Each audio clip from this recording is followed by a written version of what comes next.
Bismillahirrahmanirrahim. Assalamualaikum warahmatullahi wabarakatuh. Halo teman-teman semuanya. Selamat datang kembali di channel YouTube Siti Hatimah Lia. Alhamdulillah pada kesempatan kali ini kita bisa belajar bersama lagi tentang prediksi soal SKB CPNS 2021 ATLM pada tahun ini sesuai dengan FR tahun lalu dan prediksi terkini. Oke? Nah, pada kesempatan kali ini kita akan melanjutkan pembahasan tentang materi pengambilan sampel untuk D3 dan materi persiapan pemeriksaan untuk D4. Sebelumnya, jangan lupa subscribe. Kalau teman-teman semuanya mau materi untuk persiapan SKB, bisa DM di Instagram aku atau WA di kontak aku di bawah.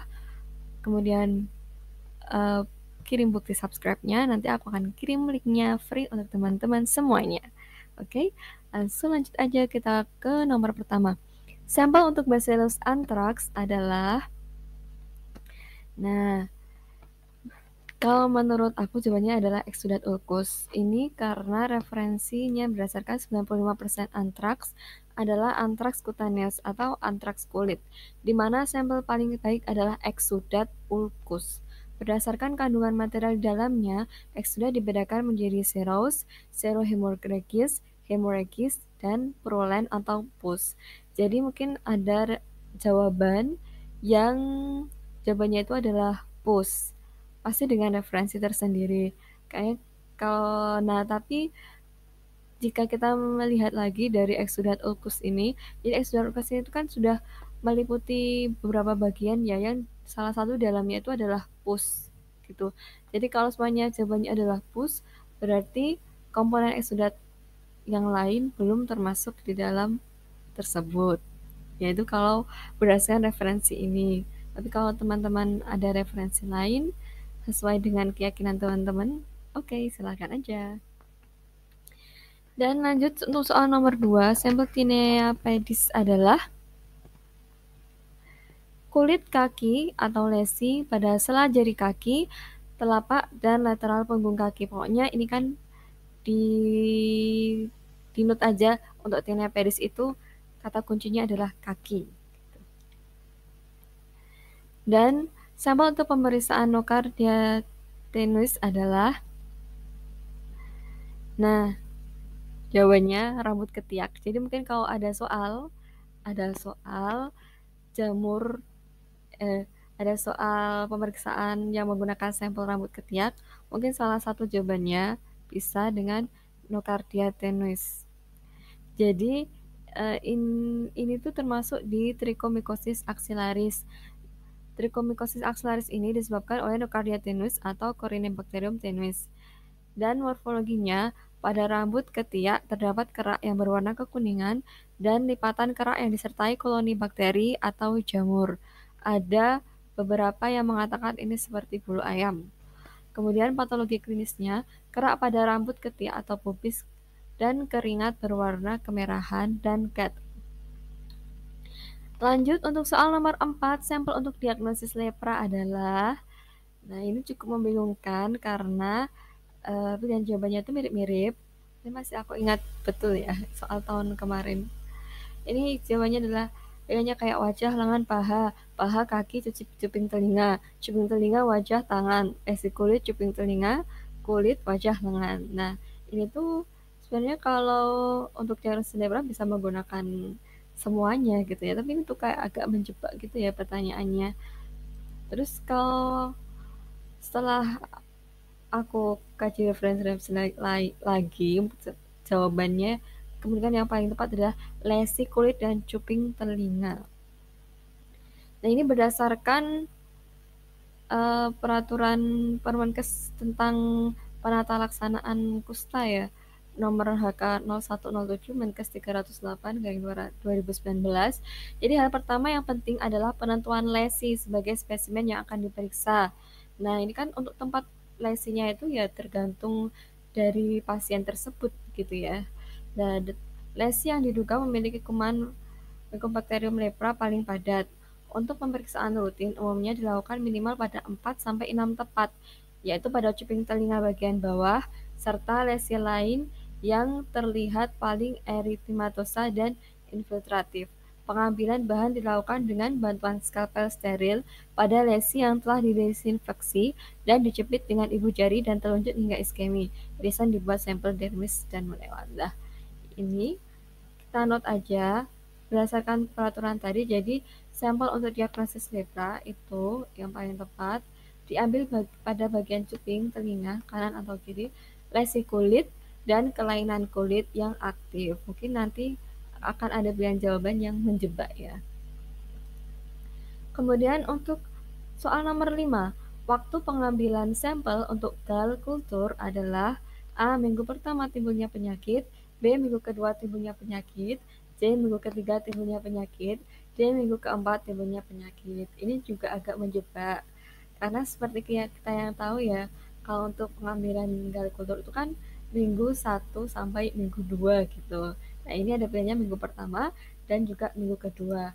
Tapi kita tekankan lagi, jadi untuk pengambilan spesimen darah untuk gall kultur itu dilakukan pada minggu pertama timbulnya penyakit, karena kemungkinan untuk positif mencapai 80-90%, khususnya pada pasien yang belum dapat terapi antibiotik.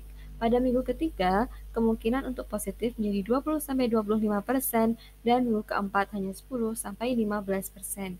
Jadi pada setiap minggunya itu berkurang, walaupun bisa dilakukan pada minggu 1 hingga minggu kedua.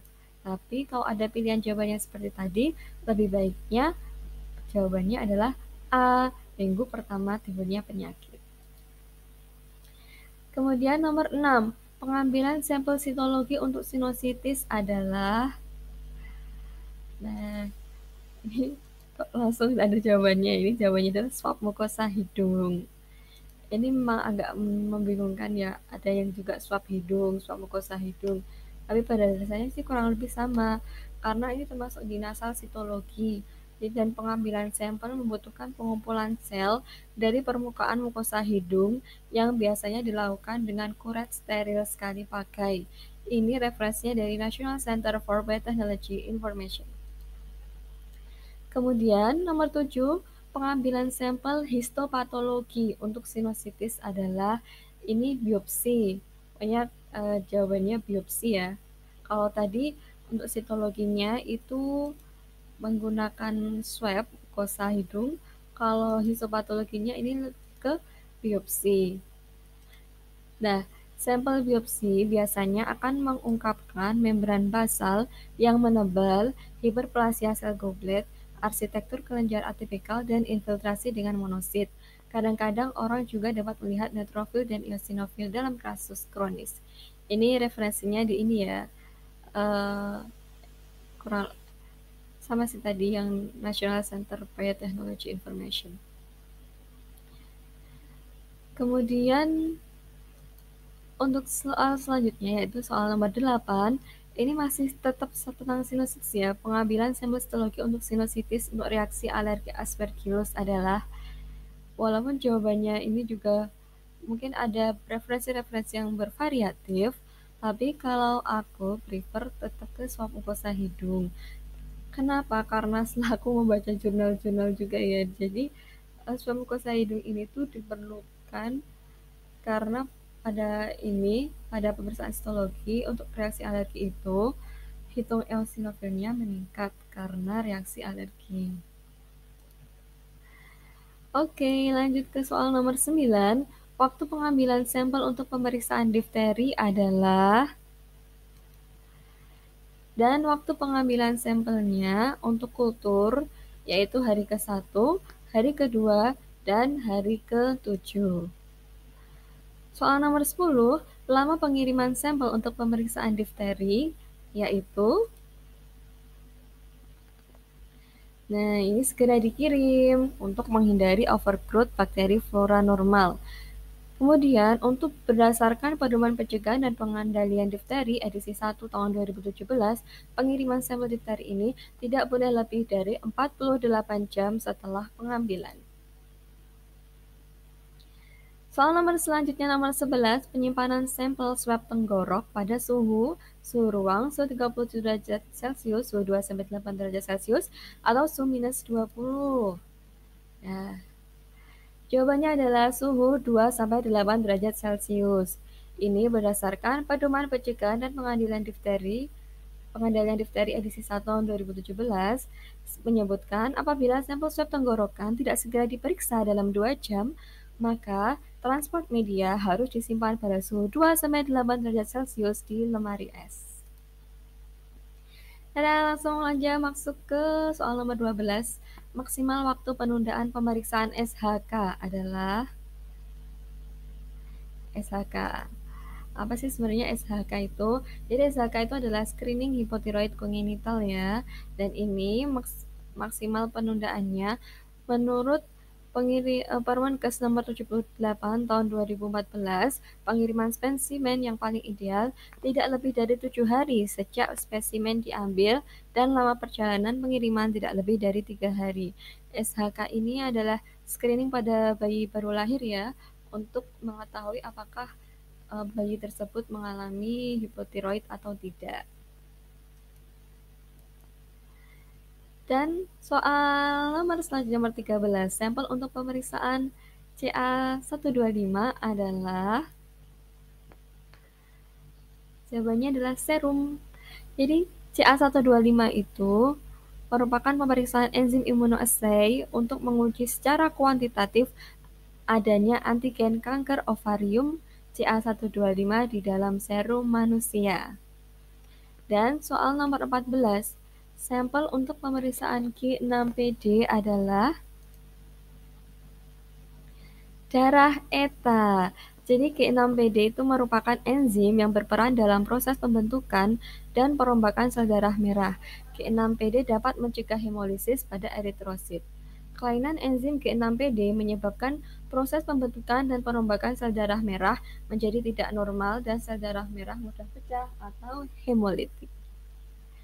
Nah, tapi ada catatannya karena pemeriksaan G6PD pada neonatus ini bisa menggunakan whole blood spot pada tumit infant ya, kurang lebih sama seperti pemeriksaan di SHK tadi pada tumit bayi pengambilannya.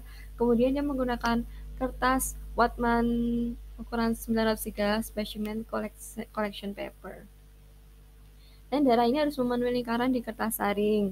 Biarkan kertas mengering di suhu ruang jauh dari sinar matahari, langsung, debu, kelembapan, dan panas. Oke, dan soal nomor 15, soal terakhir pada kesempatan kali ini, sampel untuk pemeriksaan COVID-19 adalah, nah ini aku rasa semuanya sudah pada tahu ya. Jadi untuk pemeriksaan COVID-19 itu ya tergantung pemeriksaannya.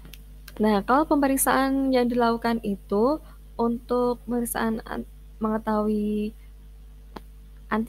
antigen ya, untuk mendeteksi protein virus SARS-CoV. Nah, ini biasanya menggunakan sampel swab nasofaring. Kalau dulu biasanya pemeriksaan antibodi itu menggunakan serum. Dan kemudian untuk PCR, pemeriksaan kualitatif yang bertujuan untuk mengetahui ada tidaknya materi genetik virus SARS-CoV-2, virus hidup maupun yang sudah mati dengan metode real-time PCR itu bisa menggunakan swab orofaring dan swab nasofaring. Kemudian yang terbaru juga ada mendeteksi SARS-CoV antigen ya dengan swab nasal. Itu juga ada kit yang terbaru ini. Oke? Dan kurang lebih begitu edisi kita pada kesempatan hari ini. Terima kasih untuk teman-teman semuanya sudah memperhatikan. Kurang lebihnya saya mohon maaf apabila ada kesalahan ya, dan ini adalah jawaban terbaik versi saya yang bisa saya paparkan, walaupun mungkin menurut teman-teman ini nggak sepenuhnya benar. Kalau teman-teman membutuhkan materi untuk referensi, bisa DM ya, atau WA, oke? Thank you. See you next time. Jangan lupa like, share, dan subscribe. Assalamualaikum warahmatullahi wabarakatuh.